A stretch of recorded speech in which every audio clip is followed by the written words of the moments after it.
نتكلم بعدل. طيب الله يقول وإذا قلتم فاعدلوا، العدل مطلوب حتى مع أعداء الإسلام. هذا نتنياهو، هذا الخبيث الإرهابي الكافر لعنة الله عليه في الدنيا والآخرة، يقتل المسلمين، هل يجوز الكذب عليه؟ لا يجوز، لأن في الإسلام لا يجوز. الآن أنت تتكلم على سالم الطويل. طيب شيخ سالم الطويل تقول بأنه يقول يغلو في طاعة الحكام. أنت قلت لي نعم، ويقول طيعوا الحاكم حتى ولو قال لكم اكفروا بالله. أعطيني من كتابه أو من كلامه، تفضل. طيب يا أخي الكريم، أنا أولا جاي أنا أسألك، مش جاي أناقشك. لا أخي، أنت ادعيت شيء، البينة على من طيب ادعى. ممكن. أنت ادعيت صحيح؟ ممكن. هل سوف تتراجع؟ لأنك أنا أخي دقيقة أخي، أنت ما تراجع. خلاص أعطينا الدليل بأن الشيخ سالم الطويل يقول في عندنا سلفية عثمان الخميس. أنا ما أتكلم عن اسمع الآن تتغير أنت. عثمان الخميس، ترى أن عثمان الخميس سلفي؟ ما تغير الموضوع. قلت سالم الطويل قال يجوز استماع الحاكم حتى ولو قال اكفروا بالله. أعطيني. ليش تكذب على الرجل؟ خلاص كذبت على الرجل. اتق الله، لا يجوز. خلاص اتق الله. خلاص اخي، لا خلاص لا خلاص تدخلي. لا افراد الان ما تدخلي الان، تدخلي في عثمان الخميس.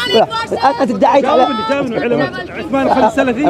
واحدة. هل عثمان الخميس جامي عندك؟ هل هو جامي؟ لا مش جامي. فاحنا نتكلم عن الجامية، تكلم عن عثمان الخميس الان. انت قلت لي الجامية عندهم اصول. الجامية هي محمد امن الجامي رحمه الله تعالى. لا ما في سلفية واحدة. سلفية واحدة. عثمان الخميس سلفي؟ سلفية واحدة. سلفية واحدة. سلفية الواحدة. لا اسمع. عثمان الخميس سلفي؟ تكلم انا الان. تكلم انا الان. عثمان الخميس تكلم انا الان. انتهى. انت في الكاميرا كذبت على الشيخ سالم الطويل. عثمان الخميس سلفي؟ نعم هو سلفي من اهل الجنة. سلفي؟ من اهل الجنة نعم. نطيعه يعني. تطيعه؟ نطيعه. ما في النقطة تاعك. ما نقطتك تطيعه معناتها تطيعه؟ انتم جامية يا انت كذاب، تكذب على الشيخ. كذبت الان. شوف كذاب، انت كذاب تكذب على الشيخ الان. كذب ما يستحي، يكذب يقول بان اسكتي علينا يا ايها الملعونة هذه. مين جت علينا هذه المرأة؟ والله شوف سبحان الله، هذا الرجل يكذب على سالم طويل. يقول طاع الحاكم حتى ولو قال اكفر بالله. سألته دليل، قال لي ما عندي دليل. شوف الكذب. وثم يقول لك جامية، ما في جامية. جامية معناتها اتباع محمد امان الجامي. هو عالم من علماء السنة، ليس الذي يحب تدمير الدول الإسلامية ويعيش كالكلب عند الغرب.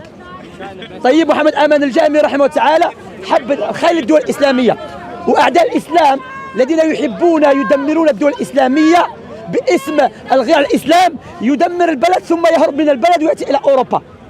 لأجل ذلك يبغضون الإمام محمد آمان الجامي رغم ألوف الحزبيين. هذا زعيد حمار يا أخي. أتكلم معاه أنت يا أخي. هذه احنا بالعربية وتكلم معنا هذه. والله يا أخي فنحن الحمد لله ما نتعرف محمد آمان الجامي. شوف هذا يكذب، قال عندهم غلو الطاعة. قلت أعطيني دليل. قال لي يكذب على سالم طويل. الشيخ سالم طويل قال بأن طوع الحاكم لو كفر. قلت أعطيني الدليل. قال عثمان الخميس سلفي. ايش دخل عثمان الخميس في الكذب على الشيخ سالم طويل؟ ما عنده دليل الكذب.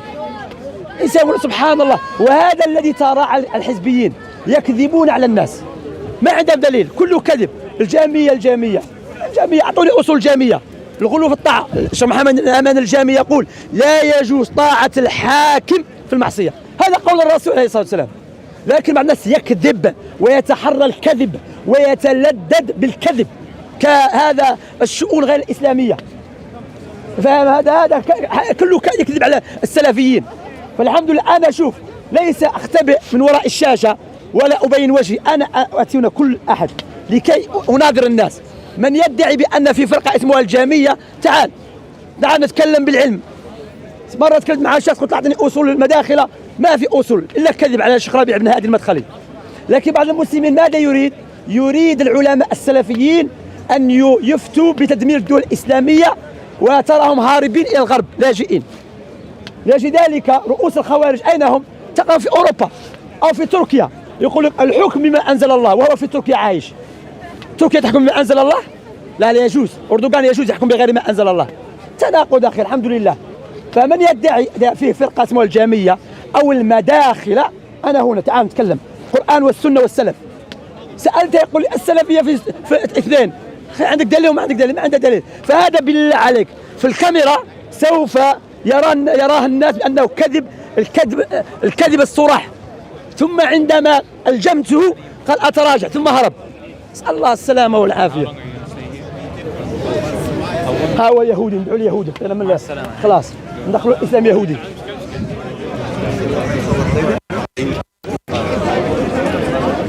ها نقول الحمد لله. عليكم السلام اخي هاوي. شمسي اخي هذا ساترك هاويزي هاو شنو ايم.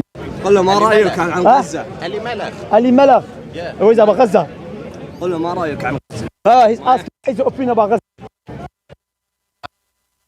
There shouldn't be civilians involved. They shouldn't be injured. Both sides should be injured.